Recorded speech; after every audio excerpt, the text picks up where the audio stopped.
At 83, Harold Fenn owned a piece of land nobody wanted. 4 acres of flat Kansas, nothing he bought for $290, while a room full of people laughed at him. 23 years later, a $63 million pipeline couldn't move a single inch until they came to him. The attorney called at 6:47 in the morning. Not a polite hour, not the call of a man with good news. His name was Prescott. He worked for Dalton Crest Energy, and he had not slept. $63 million in pipeline infrastructure sat frozen. 18 months of routing work, approved permits, contractor bids already out, a compressor station that could not break ground, not one shovel in the dirt. All of it stopped because of a title problem on a 4.2-acre parcel that Prescott himself had signed off as clean. It was not clean. Prescott had 3 lawyers on a conference call. He had a project map on his desk with a red circle drawn around a strip of land so small it barely showed up. He had a phone number for an 83-year-old man in Stockton, Kansas, and he was calling it for the 4th time that morning. The man was not answering. His name was Harold Fenn. He was in his kitchen. He was drinking coffee from a blue ceramic mug with a chip on the rim that had been there since 2004. He was reading a notebook that was older than most of the project engineers on Prescott's team. He heard the phone. He looked at the number on the screen. He set the phone face down on the table and went back to his coffee. Harold Fenn had been waiting for this call for 23 years. He was not in a hurry. Go back to June of 1996, Rooks County, Kansas. A Tuesday morning with a sky the color of old paper and a heat that came up fast before 9 o'clock. The county tax auction ran out of a folding table pushed against the wall of the courthouse annex. A ceiling fan turned overhead. A volunteer in a blue vest kept the bid sheet on a yellow legal pad and wrote figures with a pen that skipped on the downstroke. There was a coffee pot on a card table near the door. 4 locals sat in metal chairs and waited. Harold Fenn was 60 years old. He had driven his 1988 Chevrolet pickup 214,000 miles to get there, which was about how many miles he had put on that truck farming winter wheat in this county for 32 years. He knew every section road, every drainage ditch, every property line from Stockton to the Graham County border. He had a folded piece of paper in his coat pocket that he had been carrying for 7 years. He poured himself coffee. He found a chair near the back. He did not talk to anyone. At 9:14, the volunteer called the parcel. 4.2 acres, unincorporated, northwest quarter, no structure, delinquent taxes, assessed at $400. Nobody moved. A man near the front did not even look up from his phone. His name was Kurt Mabley. He was 41 years old, wore a pressed collar shirt, and drove a Tahoe that was cleaner than most people's living rooms. He had purchased 14 parcels in Rooks County over the past 5 years. He had a firm in Wichita and a voice that carried the kind of easy confidence that comes from never having been told no in a room that mattered. He was here for the 3 larger parcels listed later in the auction. He had not even bothered to look at this one. Harold set down his coffee cup and said, $290. The volunteer wrote it down. Nobody countered. Kurt Mabley looked up then. He looked at Harold. He looked at the parcel number on the board. Then he made a sound, short, through his nose, and shook his head once, the way a man does when something is beneath commenting on. He went back to his phone. Harold's daughter, Janet, was sitting 2 chairs to his left.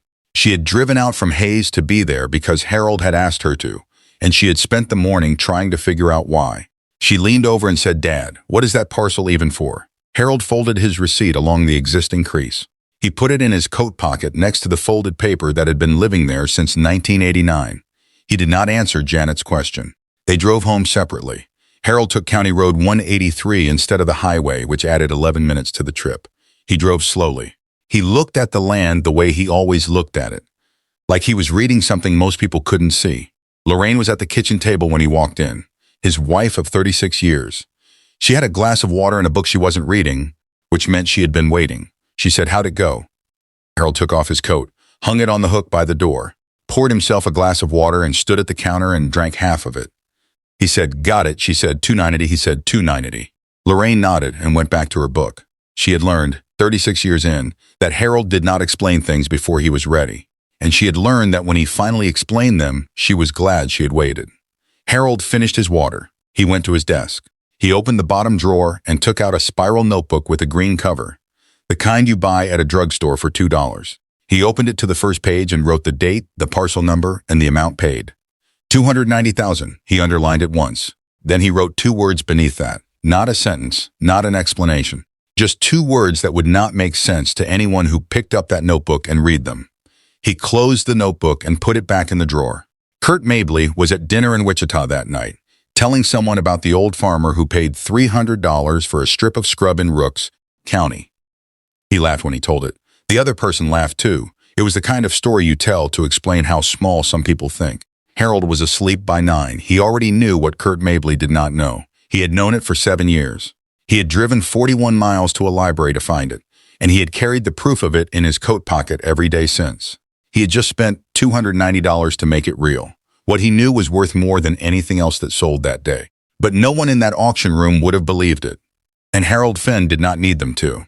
What Harold found in that library changed the math on everything, and nobody saw it coming. Hit subscribe and stay until the end, because what's next is where quiet men become dangerous. February 1989, a Tuesday. Harold Fenn set 4 boxes of County Road Commission records on a table in the Osborne County Library and asked the librarian not to put them away until he was finished. She looked at him over her reading glasses. She said the library closed at 5. Harold said that was fine. He sat down and opened the first box. He did not look up for 6 hours. Harold had been watching pipeline survey crews come through Rooks County since the spring of 1988. They moved in pairs. They drove unmarked trucks and stopped along county roads and took notes on clipboards and asked landowners careful questions about subsurface access and right-of-way. Harold had answered their questions the same way each time, politely, briefly, and without giving anything away. When they left, he wrote down where they had stopped and what road they had been standing on. By January of 1989, he had 12 entries in a drugstore notebook. He had drawn a rough line connecting the stops. The line ran northwest. It crossed the same quarter section twice. That quarter section bothered him. It showed up in the survey crew patterns in a way that didn't match the acreage around it. Big parcels on either side. One small strip in the middle, just 4.2 acres, sitting on a parcel that had been in delinquent tax status for 11 years. Harold went to the county assessor's office and pulled the record. The parcel had no structure. It had been farmed around, not through. The subsurface rights had never been separated from the surface deed, which was unusual. Most landowners in the county had sold the mineral rights off decades earlier. This one hadn't. He could not figure out why until he drove to Osborne and opened those boxes.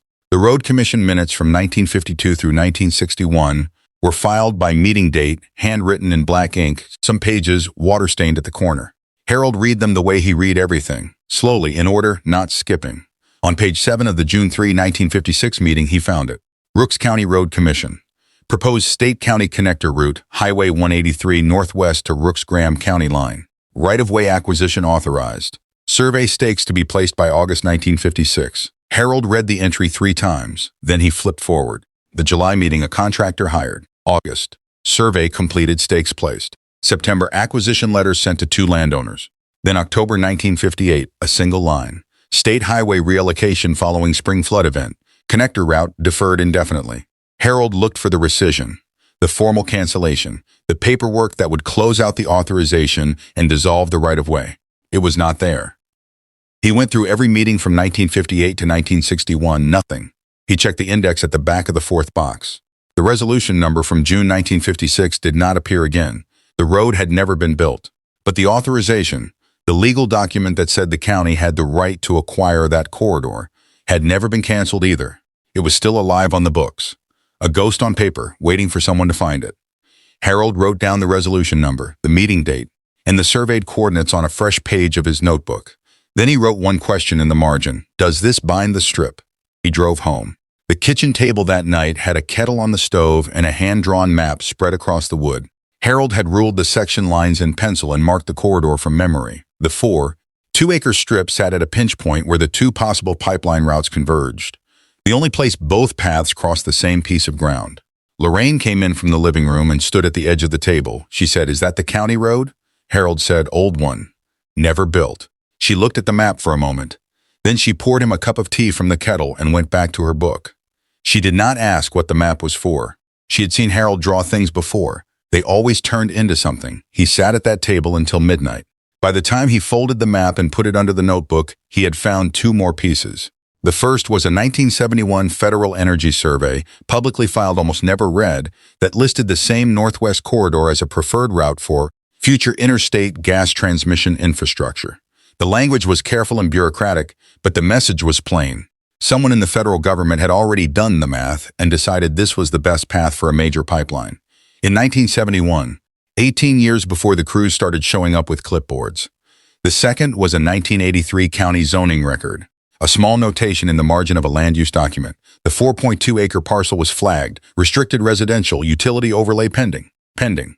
Still pending in 1989. Still pending as of the last update, which was 1986. 3 separate documents, 3 separate decades, all pointing at the same strip of ground. Over the following 14 months, Harold drove that section road 22 times. He kept counting the notebook. He noted each visit, date, time, what he saw. April 1989, fresh tire tracks in the soft shoulder, 2 sets wide tread. July 1989, orange survey flags along the fence line of the adjacent parcel, set at 12-foot intervals. November 1989, a white truck, no markings, parked at the north end of the strip for 40 minutes before driving away. Harold noted the plate. He looked it up through the County Motor Vehicle Index. It came back registered to a Land Holdings LLC out of Wichita. He wrote the LLC name in the notebook. Then he went to the Register of Deeds office and pulled every land transaction within a half mile of that.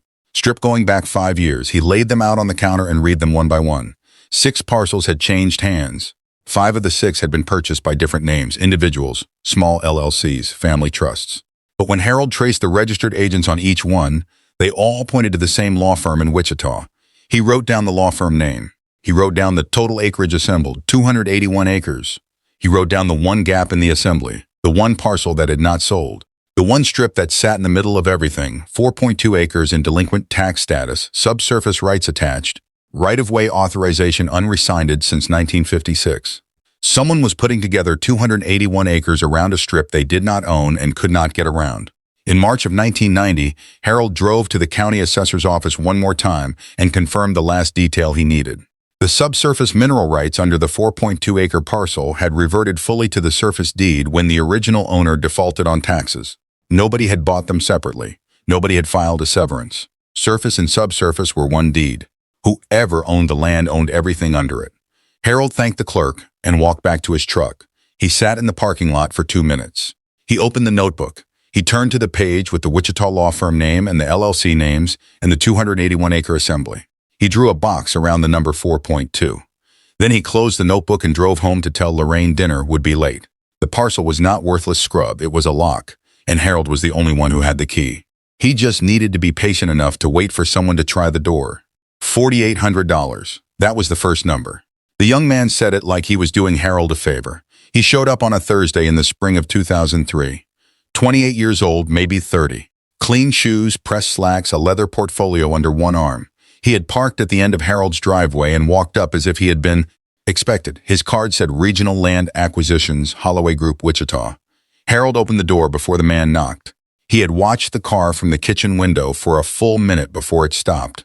The agent said his firm was acquiring parcels in the Northwest Corridor for a client it was not at liberty to name. He said the strip Harold owned had come up in a title review. He said $4,800 was a fair price for a parcel with no structure and no active agricultural use. Harold listened to all of it without moving from the doorway. He said, "No, thank you." The agent blinked. He had not prepared for that answer coming that fast. He said, "We could discuss." Harold said, "I appreciate the trip." He closed the door gently, the way you close a door when you want no one to have anything to complain about. He went back to the kitchen. He opened the green notebook. He wrote the date, the agent's name from the card, the figure, and one word, refused. That night, Janet called from Hayes. She asked how things were. Harold told her about the visitor. She said that was a decent amount of money for 4 acres of nothing. Harold said he supposed it was. She said goodnight. Harold mowed the strip twice a year. Once in early June, once in September, when the grass was high enough to justify it. He used a push mower the first few times and then a small riding mower after his knees went bad. He kept the property markers clean. He paid the annual tax bill every April. $47 a year, sometimes $51, never more than $60. He had never missed a payment. He kept those receipts in a manila envelope in the bottom drawer of his desk, next to the green notebook. In 2005, he called the Rooks County Register of Deeds and asked the clerk to pull the maintenance record for the parcel. She found no active maintenance record on file. Harold asked what was needed to establish one. She told him. He drove in the following Tuesday, filed the paperwork with a photograph of the newly set fence posts along the eastern boundary, and paid the $12 filing fee. The clerk thanked him. Harold said, "Keep it on record," she said she would. She probably forgot about it before he reached the parking lot. Harold did not forget about it. The second offer came in the summer of 2009. Not a knock at the door. A certified letter from the Rooks County Infrastructure Planning Office. The county was proposing a utility corridor expansion in the Northwest Quarter. They cited a 2004 infrastructure development ordinance that gave the county acquisition authority for parcels in designated utility zones. The offer was $14,500. The letter used the word fair 3 times. Harold read it at the kitchen table. Lorraine was across from him. She looked up when he set it down. She said, "County?" He said. They looked it up. She said, "And?" Harold folded the letter and put it in the drawer with the manila envelope.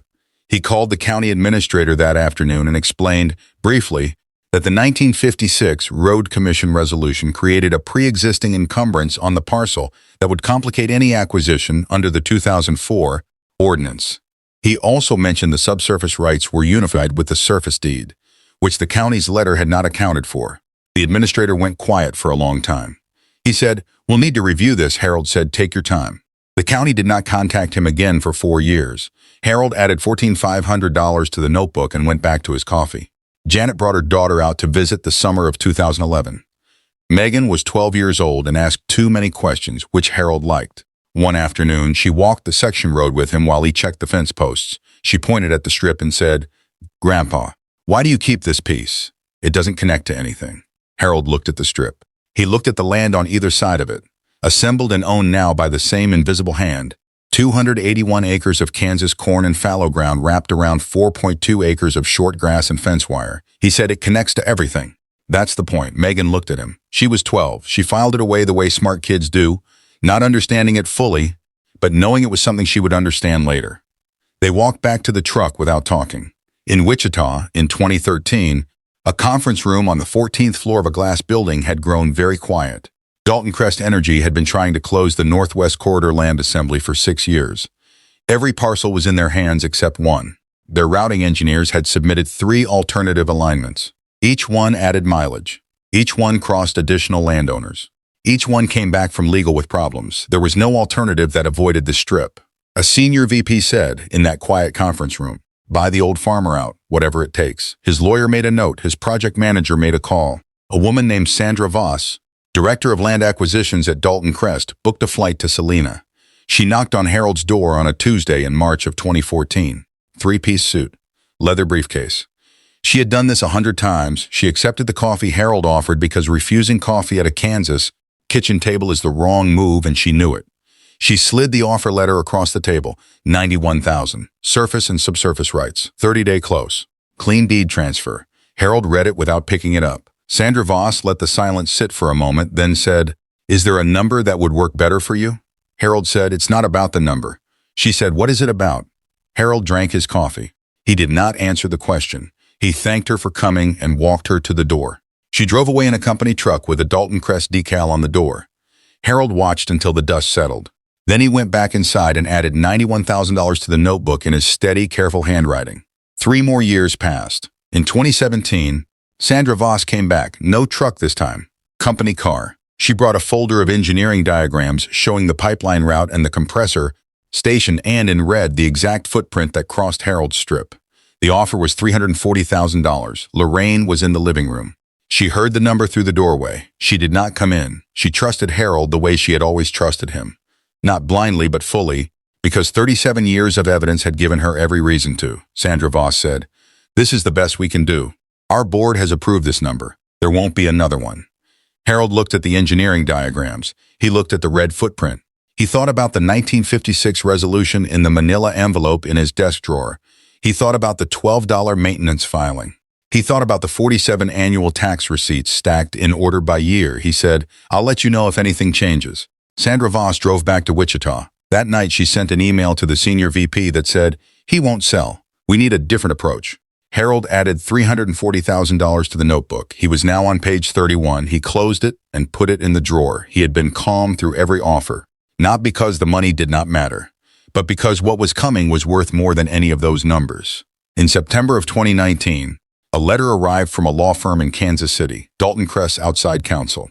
The letter stated that the company intended to file an administrative claim challenging the validity of the 1956 right-of-way resolution on the grounds of abandonment. 63 years of non-use, the letter said, had rendered the resolution legally void. Harold's parcel had no valid encumbrance. He should consider a final offer before the filing was made. The final offer was not in the letter. The lawyer would bring it in person, the letter said, if Harold was willing to meet. Harold set the letter on the kitchen table. He poured himself a cup of coffee. He looked at the phone on the counter. Then, on a quiet Tuesday morning, the phone rang. Unknown number. Kansas City area code.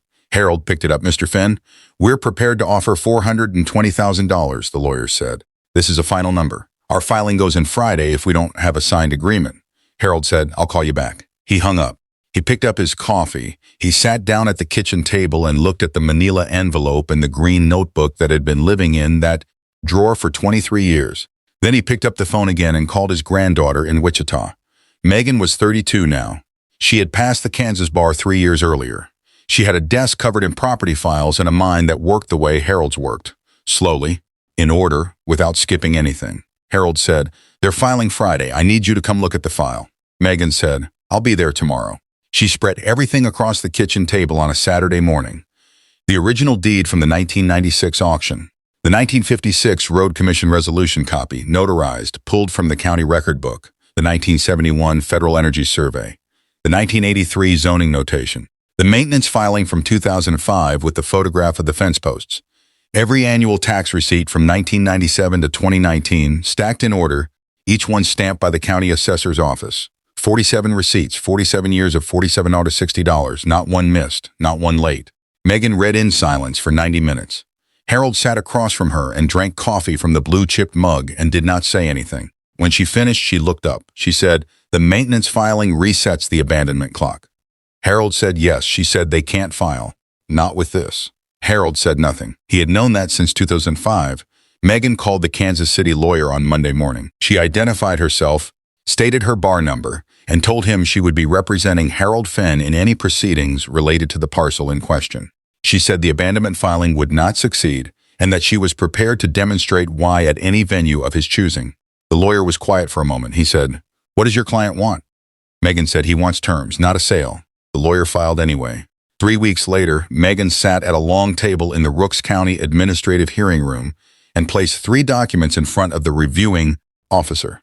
The original 1956 resolution, the county's own canceled 1958 deferral memo, which said deferred definitely, not dissolved, and the 2005 maintenance filing with the photograph and the $12 receipt. She said, the county taxed this parcel every year for 23 years. You cannot tax land you believe is abandoned. The record contradicts the claim. The reviewing officer looked at the documents. He looked at the Dalton Crest attorney across the table. He ruled in 4 minutes. The Dalton Crest lawyer reached for his phone before he stood up. The negotiation took 9 days. Megan ran it from a chair at Harold's kitchen table. Harold sat nearby with his coffee and said 3 sentences total across all 4 calls. What Harold would not accept, a lump sum. Any offer that ended in a single payment. A deed transfer of any kind. What Harold would accept, a permanent surface access easement, recorded against the title, held in his name and transferable to his heirs in perpetuity. A quarterly payment indexed to pipeline throughput, adjusted annually for inflation for as long as the infrastructure stood. The Dalton Crest lawyer said the throughput index was irregular. Megan said the 1956 filing was also irregular, but it held up in court that morning. On the 9th day, the lawyer called back and accepted every term. Megan walked into the kitchen and said they took it. Harold said, good, put the kettle on. Lorraine had passed in 2016, but Harold still said it, because it was what she would have done. The signing was at the Rooks County Clerk's office on a Thursday morning in November of 2019. Harold wore his coat, the same coat. He had kept the folded auction receipt in the right pocket since June of 1996. 23 years, 6 months, and 11 days. He signed 4 pages. The clerk stamped them and filed them in the book. The easement was recorded. The payment schedule was attached. The first quarterly check would arrive in February. Harold walked out to his truck. He sat in the parking lot. He opened the green notebook to the last written page, page 41, and added 1 line below the final entry. He wrote the date, the word recorded, and the quarterly amount. Then he turned to the very last blank page, page 42, and wrote 2 sentences he had been planning to write since 1989. He closed the notebook and put it on the seat beside him. In the local paper the following week, a brief item noted that Dalton Crest Energy had finalized a permanent easement agreement on a disputed parcel in the Northwest Corridor. No quote from the company, no comment from Harold. In the hardware store in Stockton, one of the men who had been at the 1996 auction read the item. He set down his coffee. He said nothing. He already knew he had been in that room when Harold Fenn paid $290 for something nobody else wanted to look at. He picked up his coffee and went back to work. Some men wait for their moment. Harold Fenn built his one filing at a time. He paid $290. He held it for 23 years. He walked out with a check every quarter for the rest of his life and his grandchildren's lives after that. Would you have taken the $340,000 in 2017 or held out for the terms? Drop your answer below. Subscribe for the next one.